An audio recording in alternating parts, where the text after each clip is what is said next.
السلام عليكم ورحمة الله وبركاته. عاملين ايه؟ وصفة النهاردة سهلة وسريعة. هنعمل مع بعض كفتة داوود باشا.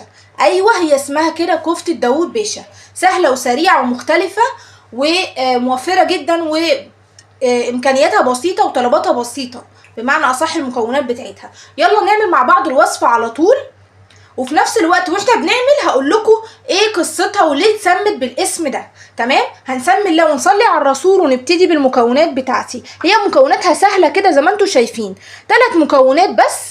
عندي ايه؟ عندي الاساسي فيها لحمه مفرومه. تمام. بالمناسبه قبل ما ابتدي اقول لكم المكونات بتاعتها، لو انت عندك الكفته الجاهزه اللي هي بتتجاب من المحل على طول، اللي هي بتبقى عامله زي كده جاهزه وانت بتصبعيها، ينفع تعملي بيها الطريقه دي، وممكن تعمليها من بدايتها زي كده. انا هعمل الاصل بتاعها. طب عندي لحمه مفرومه، ده كميه ربع كيلو، وعندي بصلايه متوسطه تمام متقطعه مفروم كده، يا اما تقطعيها مفروم يا اما تعمليها في الكبه يا اما تبشريها، اهم حاجه تبقى مفرومه بالمنظر ده. ومعايا ايه تاني كمان؟ معايا معلقه دقيق كبيره، ومعايا معلقه بيكنج باودر صغيره، ومعلقه نشا. تمام، والتوابل بتاعتي. وبس كده هنعمل مع بعض الوصفه. هنحط دول على بعض وهنعجنهم كويس. نشوف مع بعض الخطوات هنعملها ازاي. بصوا يا حبايبي، دلوقتي انا معايا بوله فاضيه او طبق فاضي. تمام، هحط فيه البدايه اللحمه المفرومه. تمام، زي ما هي كده، وبعد كده هروح منزله عليها البصلايه المبشوره. تمام، ده حجمها متوسط بالمنظر ده.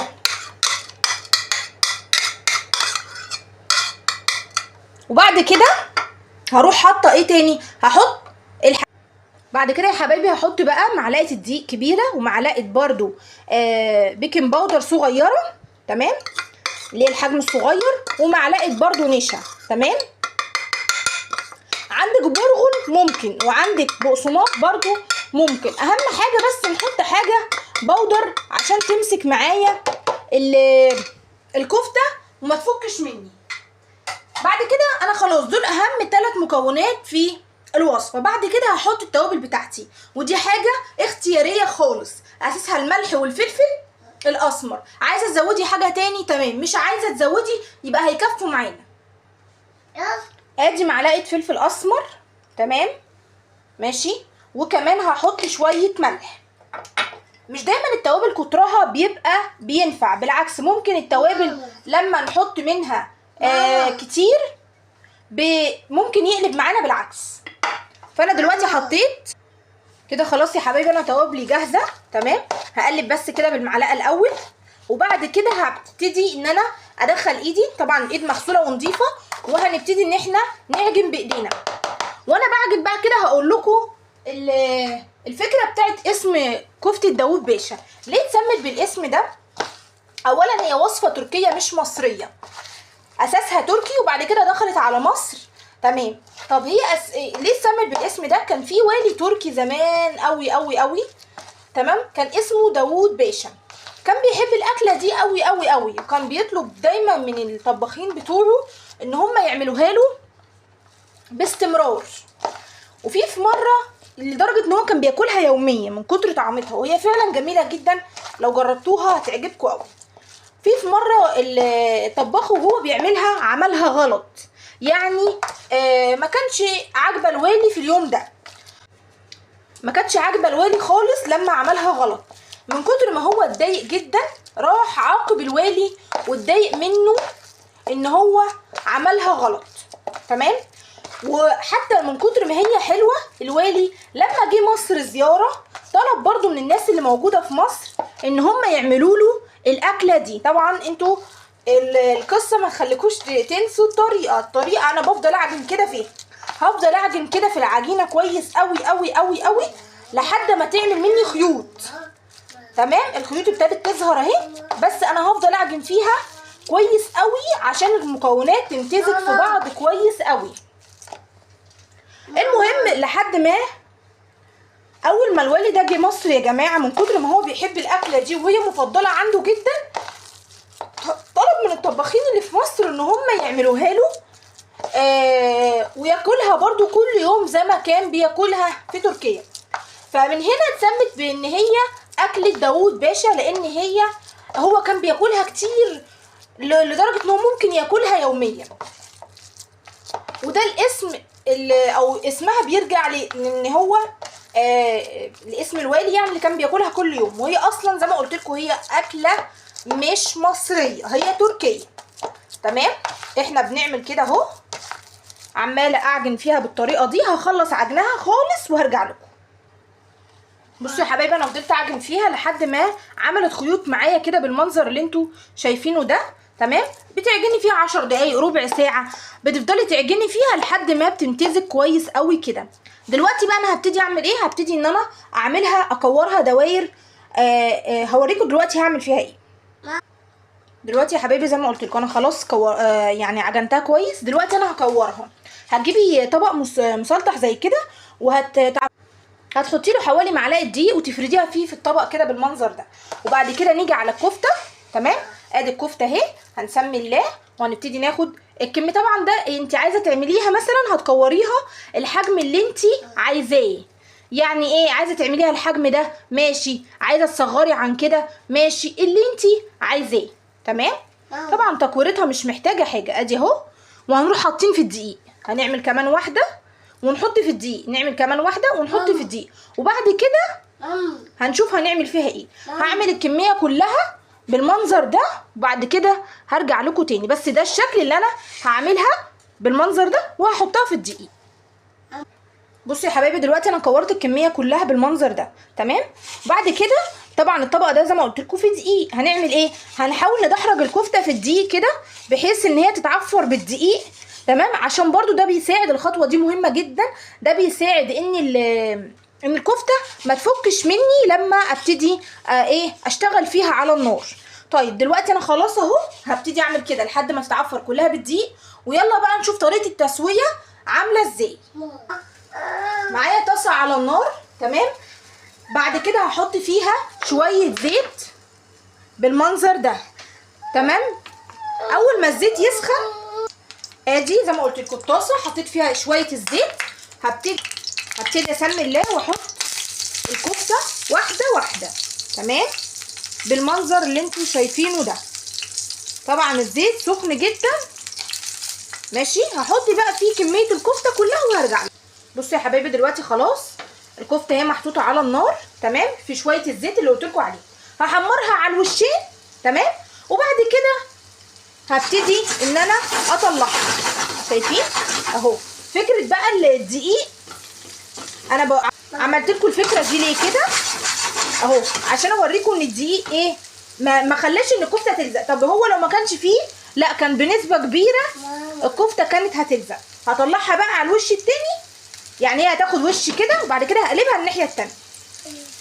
بصوا يا حبايبي دلوقتي انا قلبتها كلها اهي. شايفين؟ ولا لازقه ولا اي حاجه وكلها زي ما هي. تمام. هعمل ايه بقى؟ هبتدي ان انا خلاص كده انا قلبتها واحمرت. انا كنت عايزاها بس تحمر احمرار بسيط خالص. تمام. اهو احمرار بسيط خالص. وبعد كده هطلعها وهكمل في الطاسه دي هعمل صلصه. هنشوف الطريقه ونكمل مع بعض. هطلع الكفته دلوقتي في طبق وهوريكم هعمل ايه. بصوا يا حبايبي دلوقتي خلاص الكفته اتحمرت وطلعتها بالمنظر اللي انتوا شايفينه ده. تمام. دلوقتي في نفس الطاسه او في نفس الحله او في نفس الشيء اللي انت هتعملي اللي انت حمرتي فيه الكفته. طبعا بواقي بقى الزيت وبواقي الكفته الحاجات اللي وقعت وكده هنعمل ايه؟ هنحط عليها حته سمنه حته زبده. والله ما عندكيش زودي زيت تاني. وبعد كده هنروح منزلين حته بصلايه متقطعه صغير. دلوقتي انا حطيت حته زبده اهي تسيح وبعد كده هنزل فيها البصلايه على طول. بصوا يا حبايبي دلوقتي اول ما البصلايه عفوا الزبده ساحت مع البواقي اللي كان موجود قبل كده هحط فيها بصلايه متقطعه صغير. والبصلايه حجمها اصلا صغير. ادي البصلايه. تمام.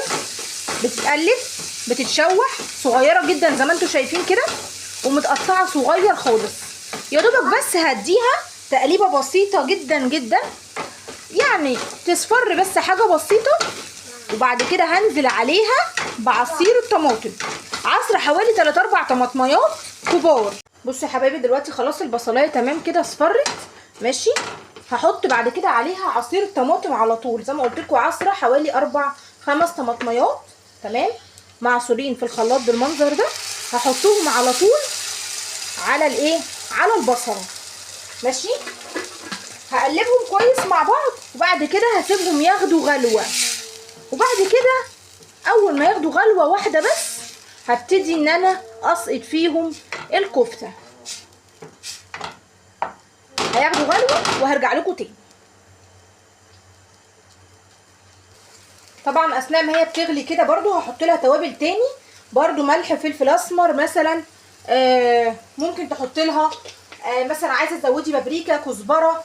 وبعد كده دلوقتي خلاص هي بتاخد غلوه، هقلب التوابل وهحط الكفته. بصوا يا حبايبي دلوقتي خلاص الكفته خدت الغلوه المطلوبه، قصدي الصلصه عفوا خدت الغلوه المطلوبه اللي احنا عايزينها. هنبتدي دلوقتي نحط فيها الكفته اللي احنا حمرناها بالمنظر ده كده بالراحه. بسم الله الرحمن الرحيم. حطينا كميه الكفته تمام. بعد كده هنقلب بالراحه كده. طبعا احنا حاطين التوابل، يعني احنا حاطين توابل تانية. هنقلب كده بالراحه. اول ما نخلي الكفته تاخد غلوه تانية في قلب الصلصه، بس مش هنطول عليها لان الكفته يعتبر واخده 3/4 سوا في التحمير، والصلصه واخده يعتبر برضو 3/4 تسبيكه. هنخلي ده مع ده يكمل كده وياخد من بعضه، الكفته تشرب من الصلصه، وبعد كده هنطفي عليها على طول، وهي كده مش هتضاف لها اي حاجه، يعتبر هي كده جاهزه. استنوا بقى لما تجهز خالص هوريكم الشكل النهائي ليها، هتبقى روعه. بصوا يا حبايبي ده الشكل النهائي للكفته بعد ما طفيت عليها. خلاص هي كده جاهزه على الاكل على طول.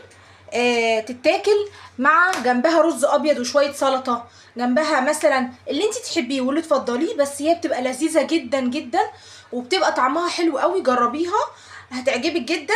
وهي داخل فيها حاجتين، ان هي متحمره وبعد كده محطوطه في التسبيكه تمام. طبعا برضو ممكن الصلصه دي ينفع تتغمس بعيش على فكره، بتبقى حلوه قوي قوي لان بيبقى نازل منها الدهون بتاعه الكفته، بتبقى لذيذه جدا.